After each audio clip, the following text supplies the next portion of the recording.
Our team was first born in 2008 as part of a wider team that was called Team Italia. The aim of Team Italia was to participate in the Google Lunar X Prize. It was a competition by Google to send a real rover on the moon. And we participated as Italy in collaboration with various universities. Politecnico di Torino, which is our university, was in charge of the rover, while other universities were in charge of the lander, of the mission operation, the ground segment and the controls and so on. As the competition declined not very well, Team Italia split and the Team Diana, which was the part in Torino, decided to, let's say, not waste all the experience achieved by working on our first project, Amalia. We decided to not waste our knowledge and to look for other places to put our experience on. So we tried to design a rover for the University Rover Challenge, the one in Utah. The ERC came out, and so we went to the second edition, I think, in Starakovice in 2018, I think. In that way, we got involved with the ERC competitions. So it was, let's say, a slow start. It was the first time that we actually try our rover in a real scenario, because the first rover, Amalia, wasn't on the moon. Like we just tried here in our university, that rover. So it was the really first mission for our team. So they were pretty convinced, and like also some. Let's say they found some criticality in our project. The first project we presented in ERC was named T0R0, and we found some problem with T0R0. So they started really fast designing the an enhanced version, which was then the Rover Trinity that we presented in 2019. And after the 2019 ERC, we again discovered some criticality in the project. So we developed our let's say fourth rover, which name is Giardino, that means brave in Italian. So because it's a brave project and it was developed mostly under COVID conditions, so it was very brave to develop the project in that way, also because university access was not granted. So yes, they were pretty happy of the experience, of course. And then we participated in four, I think, because it was 2018, 2019, 2021 and 2022. So 2023 we hope will be the fifth edition for us. And also this year we will try also the remote version. So it will be two competitions. Mostly our team is mainly composed by aerospace engineer and computer science. Those are the two most. Then there is electronic, mechanical engineer, and then there are environmental engineer, civil engineer, telecommunication engineers, someone from design for promotional material and stuff. And actually more than half the team this year is from bachelor, so that we can grow them to the master degree and like being the team for more than 2 years. Let's say that ERC and mostly competition and requirement for not just ERC but also other competition. Mainly our requirements are driven by the ERC competition and like an integration of the requirement with the ESA requirement for, in that case, ESA Space Resource Challenge. We have a yearly pace, let's say. So after we came from Poland, usually we do the recruitment. So we take the new members because let's say that for us 1 year start after Poland and finish at the end of Poland. So the team members that graduate or leave the university or leave the team for other reason usually come to Poland and then leave the team. So they free positions for new members to enter. And then there's a phase while we do the recruitment. We again, let's say, do a pretty hard debrief of what we learned in the competition, and so that we enhance our project or start a new project, how it was with Ardito and Trinity. For the last two editions, we decided to continue develop Ardito because we are trying a new approach. The pace is given by ERC and by other event that Politecnico asked us to participate. So maybe 2021 it was the ESA Space Resource Challenge. as well as activities in Politecnico as the orientational day for new members, for new students, conference all around Turin, activities like Biennale Tecnologia, and we always present also the ERC competition actually in those conferences because it's part of our team, let's say. Besides that, we bring on the project not just for the ERC competition. So while developing the rover, following that requirements, we try to, let's say, keep an eye on the space sector, and we do some publication and some papers regarding that space sector applied to Ardito and to our rovers more generally. So, for example, the last year we went to ISE in Paris to present one of our papers, and every year we start again. We decided 2 years ago to bring Ardito to, let's say, the end of the project and not to leave it as we did with Trinity actually, because Trinity had too much problem. So when we came back from 2019, we started discussing what was the problem of Trinity, and we start finding solution. And after a month, we understood that we have created a new rover, so we just changed name. And with Ardito, what happens is that when we see a critical part, we try to redesign that part, taking in consideration the feasibility, so how much time we need to rebuild that part, the cost, of course, because we don't have infinite funds. And actually, our rover is mainly based on a modular platform. So if you want to redesign a module, you can quite easily adapt to what we already have. So if we want to change, for example, the mobility, we can do quite easily. So if we want to renew completely the mobility, that was what happened last year. So we changed the structure. The shape is quite similar, but we changed the whole structure. So it was quite easy to readapt to what we already have. And this year we are trying to redesign other modules, so it won't be that difficult to integrate. And the process is mainly driven by, of course, the requirements, and then by analysis. For example, the mechanical component, the mechanical department works on the design, then validate the design with FEM analysis. And then if it is okay, we start doing some tests and producing some components. If it is not okay, we go back to design phase. Members, for our team members and for all Politecnico students, I think that student teams are the real opportunity to apply before going in the job world, in the real world, what we learn in lesson, and to, of course, face some challenge and learn to work in teams, because not everyone is extrovert. Not everyone is expansive, and not everyone is. And there's no problem in that. But when the work side, the job side, the companies ask you to work in team, you have to learn somehow. So if you already had experience in that while you are in university, companies are very happy with that. And we have a lot of, let's say, former team members that now work in Thales, in Leonardo, and a lot of companies here in Italy, and not just in Italy, that tell us that when they had interview with those companies, mainly what they spoke about was the team.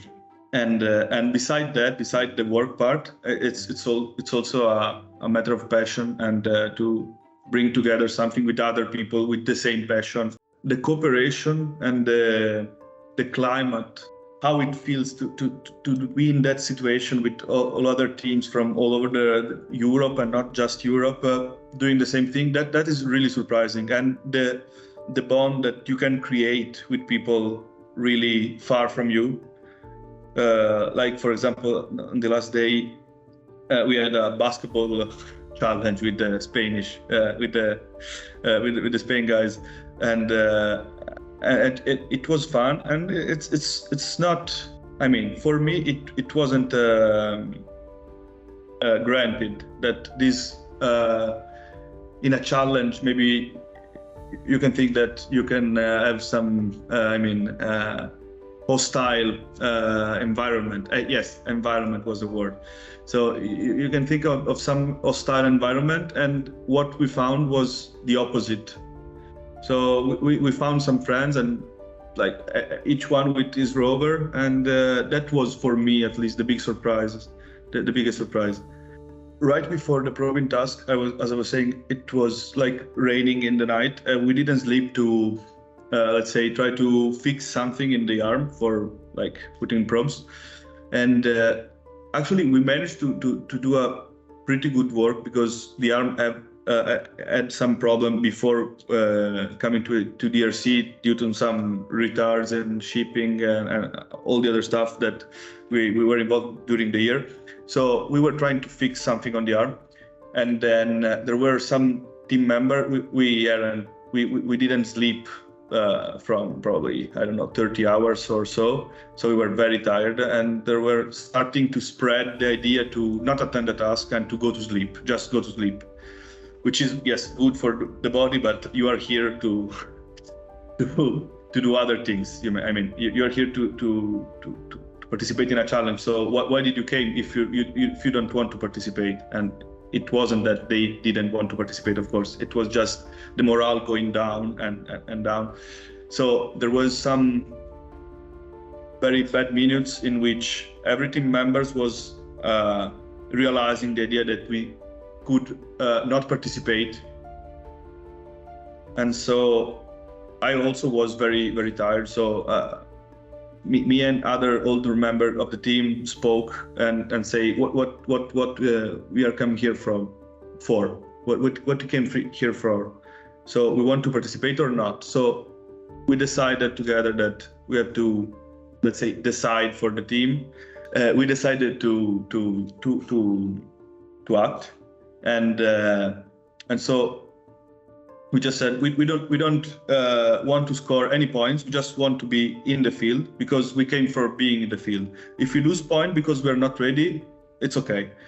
But we decided that we didn't care about the point, because the morale of the team and seeing the rover work was more important. So we decided, no, we go anyway. And then because of that, I think we also made the maintenance task in the afternoon, because all the work for the arm, for the probing that didn't work then during the probing, gave us the opportunity to fix it for the maintenance and perform, let's say, a maintenance, not a very good maintenance, but a maintenance task. So at the end, for me, it was very positive, even though we lose some point at the end, like overall for being in the field during the probing task. But it was very positive because the team was together in doing something and in doing it as better as they could. For our rover, let's say the mobility system is designed to adapt the terrain. So it's based on the rocket buoy configuration from NASA, and people in NASA doesn't do things, let's say, by chance. So it's pretty well designed. The challenging part is the soil, because our wheels are designed to non-cohesive soil, so basically sand. So in sand, we move very, very smoothly and very well with no problems. On the, let's say, hard concrete that there was simulating the lava from the volcan, it was quite challenging, but actually the inasperity of the concrete, so the little stones inside of it, granted a good grip. So actually we moved also on that soil, even though we have steel wheel, so metallic wheel. So we don't have a plastic grip, because the concept was to do the more, let's say, space-like possible. So plastic is not very good in space. So we try to reduce every year the amount of plastic that we have in the rover. So for this year, we are redesigning the wheel, taking in consideration also the concrete on the Martial. The real question is about the commitment to what you're going to do. So if the commitment is enough, everything is possible. So once you decided that you want to do it and you really want to work on that, I think that money or, I don't know, logistics or infrastructures are not a real problem. Let's say are a problem that you have to overcome, but it's not, for what I perceive, a stop limit.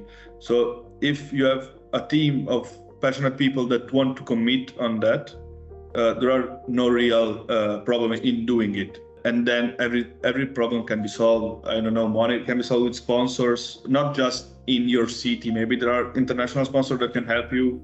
That does this every time. There's always some possibility. Of course, it's challenging.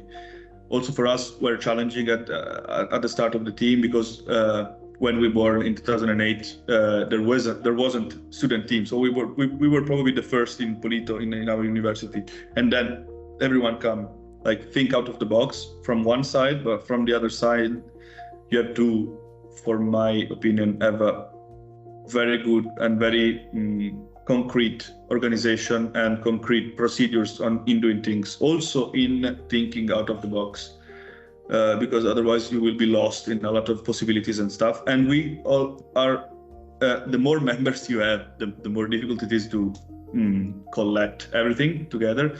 And we are also still facing some problem in the procedures, in the operational part of our Rover, because actually we are trying to do things as we have in mind in some subjects. Like we don't use ROS. Our systems are mainly based on our the communication infrastructure of the Rover is all written by us, and that is very challenging because you don't have that community supporting you. So maybe for new teams it's better to use ROS and to use what is already there in the market, and then to develop maybe your alternative to the commercial one. I mean, we are pretty experienced in ERC and we never won. So on the other side, I mean, like even if you are a very small team and new team with not that much money, I think that ERC gives the possibility to score a lot of points without having a very, let's say, well-constructed platform, or I mean physically, so with less money. And I think that DRC is not really about the hard skill in building everything. Of course, if you have more experience, you have more background and you have more basis. But on the other side, maybe you are not prone to adapting to new solutions. So I don't know. There are always possibility for new teams that have a very good idea to win, beside teams that are like challenging teams that are very experienced, and like there are maybe a lot of years that they are presenting the same solution as actually we are kind of like. I mean, this will be the third edition for Ardito if we will gonna attend the finals. I hope so. And then I don't know what will happen to Project Ardito. I think that the time has come for a new project on the future. I mean, we're not going to do Ardito for the rest of our team life. So the most motivating thing, I think, that also if you are not very experienced, and also if you fail a few editions, also if you fail all edition that you attend, you will learn things just participating. This is not about money. This is not about winning also. This is about getting experience in this world and making networking and making contact with the real world that is outside, and to develop our personal and teamwork skill. So I mean, the motivation is it has to be the passion about the subject and the growth perspective.